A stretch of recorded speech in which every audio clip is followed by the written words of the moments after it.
the Methodist Church, conversations on living life to the full. In this edition of the podcast, I'm extremely pleased to be joined by Sam Taylor, who is Methodist Youth President for 2010-2011. No, 2011-2012. I'll get my head in the game now. Firstly, Sam, what does the full-time Methodist Youth President do? It's kind of a two-part job, really. First kind of half is going around visiting churches and projects, working with young people, trying to encourage participation. So whether that be kind of on a local level, getting involved in the running of the church, kind of Sunday morning worship, or kind of any social action stuff that the church might do. And also on a more national scale, so getting them involved in youth assembly, that kind of thing.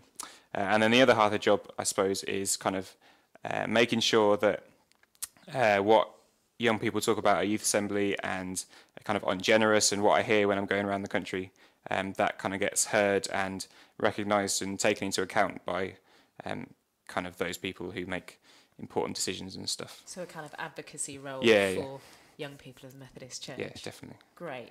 So you mentioned Generous there. Can you just explain a little bit about what Generous is for those that don't know? Yeah, Generous was something that came out of youth assembly in, it was a couple of years ago, developed by Pete Brady, who was the youth president at the time. And it was something to really kind of keep the momentum from youth assembly going. So there are topics on there that we talk about at youth assembly, and it encourages discussion kind of following on from that. And also, Generous comes with a load of actions. They might be topical ones given to us by other organisations or ones that run throughout the year. So kind of from making sure you turn the tap off while you're brushing your teeth to reading your Bible every day, kind of anywhere from those in between kind of stuff. And you can sign up to those, kind of so more kind of the social action kind of side of encouraging that side of stuff as well as the discipleship stuff. And we talk about discipleship quite a lot in the church. It's become one of those churchy buzzwords in the Methodist Church, but also elsewhere. Yeah. But what we really mean is being a follower of Jesus. So for you, what kind of, when you think about being a follower of Jesus in the Methodist Church today, what kind of Jesus do you feel like you're following? It's one that is always there. I think one that you can rely on, fall back on. I think although it's not good to just think of Jesus as someone that you ignore in the good times and kind of you fall back on when times are hard. I think that's a really key thing for me, is just knowing that there is someone there that, one of my favourite verses in the Bible actually is in Romans, which says that all things work together for the good of those who love him in accordance with his will. And to know that even when stuff might seem rubbish or we get really discouraged by things we hear people say, or you're really trying to encourage a certain person, they just kind of fall back to how they used to be. Kind of all that stuff is working for our good, because I know that I love God. I know that I have that relationship with God. So I know that my life is in his hands, and kind of all that is working for greater good, really, I think. So having a Jesus who works for the good of those who love him, who follow him, what does that mean for those who follow him? What does that mean for your actions, for your lifestyle? I suppose it has a purpose, I think.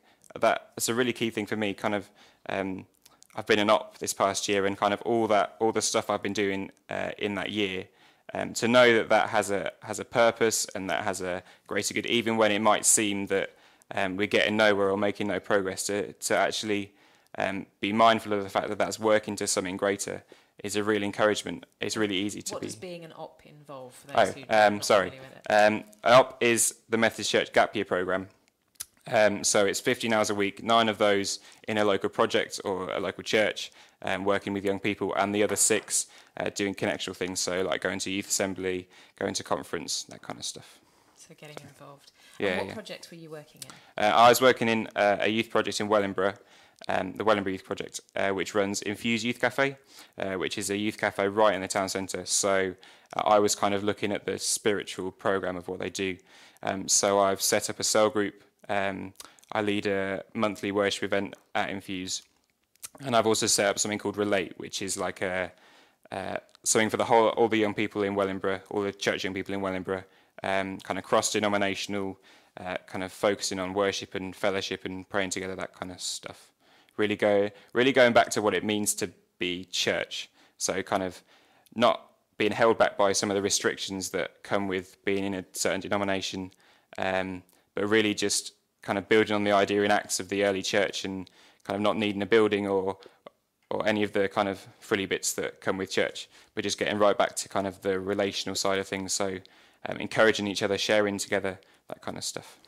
And you talked about not kind of being tied to denominational constructs, but you are a Methodist. Yeah. You're spending your year working as Methodist youth president.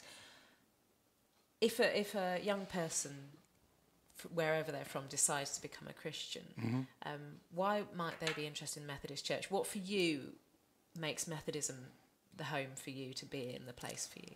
I think it's the diversity of it. I think, like, I know Methodists who are very evangelical. I also know Methodists that are very liberal. And I think to have a church that's so diverse and has influences from so many points on that spectrum can only be a good thing, really. I don't think it's a bad thing that we have denominations. I think God's created a church that is diverse and has a lot of ideas, because I think that's really good, and it's encouraging us to challenge our ideas constantly, challenging our theology constantly, which can only be a positive thing, really. So that kind of idea of being diverse and having so many ranges of different cultures and backgrounds and kind of range of what they believe, I think is something that's really attractive to a young person who wants to become a Christian. I think that's really good.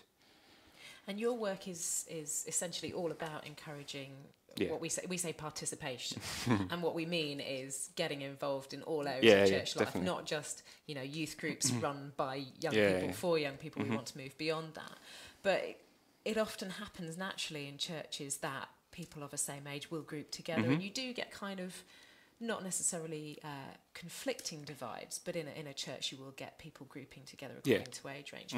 How do we encourage greater integration of young people within churches, within their home churches, as well as kind of nationally in the structures of the church? I think kind of in our church at home, we have about 10 years ago we started kind of a different service before the traditional one, which has been accessible for young people, young families, older people as well. It's kind of the more modern style of worship. There's not the hymn sandwich kind of stuff, but kind of more fresh and expression-y stuff. I know that's kind of a bit of a buzzword as well, but kind of breaking down the barriers of kind of what church has always been and kind of what church should be. And I think just the idea of doing things differently, keeping things fresh, I think that is really important for young people to see that it's not just a routine. But then I think that's also really encouraging for people of all ages to see that going to church isn't just something that happens on a Sunday. Oh, it's Sunday morning, we'll go to church now. It's actually a really important part of the week, and kind of challenging that the preconceptions of church, which is just like, oh yeah, this is church, this is really dull. But actually it's quite an exciting thing, which that surpasses age boundaries, because that's really exciting for everyone, I think. So yeah, does that answer the question? Yeah, I think so. I think it does. And we look at different groups in the church and how they, Paul spoke about the church as a body, and different parts have different things to contribute. Rather than, I'm not going to say, what one thing do young people contribute to the church, because clearly the contribution of young people is massive and varied. But what kind of perspectives do you think they bring that perhaps other groups don't bring to church life and to Christian living that can be of use to the whole church? I think often we complicate our faith, but in the cell group I set up this year, there's one girl who came who'd never been to church before, and she came with none of those kind of complications. It was, this is what Jesus says, this is what I believe. There was kind of, it wasn't kind of blurred in any way. It was just really back to basics. And I think that's a really positive thing that young people bring, is that kind of, they question why it has to be so complicated, because it doesn't need to be complicated. It's not a complicated thing. It's kind of, Jesus teaches how we need to live, and so that's how we should live. Kind of, there's none of often it gets blurred, and I think that's a really good thing that young people bring, is that kind of simplicity to it, which is really important to get back to, I think. Yeah. And if God came down or sent you a fairy godmother and said, okay, in your presidential year, I'm going to make your wish come true for the church. Yeah. What would you say? What would be for you the kind of big step you'd like to see the church take? What direction do you think we need to go in? I think to be kind of more cross-denominational, that what I talked about before about the event I set up for the whole of Wellingborough, one of the best things about that has been to see people from different denominations all coming together, not being restricted by what their denomination necessarily believes, but all just coming together as Christians with the same goal, to worship God in all of their life, and really encouraging each other. And I think that's really important, because so in our town at home, we have kind of groups of 10, maybe 15 people in each of the churches, and they're good, and they're really close bonds between those people. But then when they come together, if you have 10 churches that has 10 young people, that's 100 young people in a town, and that's a really strong force in a town, and that will really make a difference. From my own experience, I can say that really makes a difference. So I think it's really important that we don't get caught up in that we're Methodists, we need to stay together as Methodists, but to be more outward looking and to say, okay, we're Methodists, but then we also want to have fellowship with Anglicans and Baptists and Pentecostals and all free church people. It's all inclusive. I think it's the faith that's all inclusive, and we should be outward looking and not just inward looking, not just saying, okay, I'm a Methodist, so I'm just going to mix with Methodist young people. Actually, it's really good to mix with other denominations as well. And do you think part of that is because we live in a country, we might say Britain's a Christian country, but actually it's not so much a cultural construct that people go to church every Sunday, that young people are going to, coming up through Sunday school into youth groups as they used to. Do you think it can be quite lonely to be a young Christian, say a kind of 15, 16? Oh yeah, definitely. And I think that's why it's really important that we are encouraging people to come together in fellowship, because it is very hard to be a Christian in our society. We have so many influences of sin. Just walking down the street, you'll hear someone swear, or there'll be a picture of a woman on a billboard that's kind of would attract your attention, that kind of thing. And so it's really important that we have that encouragement from other people, and from being a part of a movement of Christians that is 100 strong, which you can get quite easily in a town if you just kind of break down those barriers of denomination and just bring people together in fellowship, in worship, in prayer, all those really important parts of a Christian lifestyle. And how much do you think social media is important in that? I mean, is this something you can just do online? You can just, set up Facebook groups and online worship? And I think that is an important part of it, but then I think that's not the most important thing. I think actually coming together, being a group together, maybe going away to Soul Survivor or to Greenbelt together, those kind of things. Going away together is something that really builds relationships and really builds really strong relationships, which I suppose you can do to an extent on Facebook and Twitter, but that can be very superficial then, I think. And I think that's the danger of putting all your emphasis on those kind of social media stuff. Although it is really important, and kind of all the advertising that I've done, all the marketing for the event we do in Wellingborough, that's kind of done through Facebook, and that's really great to get people involved. And we have a page for our event called Relate. We have a page on Facebook, and we have people from all over the world who are liking our page and stuff, which is great to see that what we're doing is maybe impacting. I've never met these people. I have no idea who they are, but kind of to see what we're doing maybe might encourage them to do something similar in Kenya or Ghana or wherever they're coming from. That's a really exciting thing for me. That's really cool.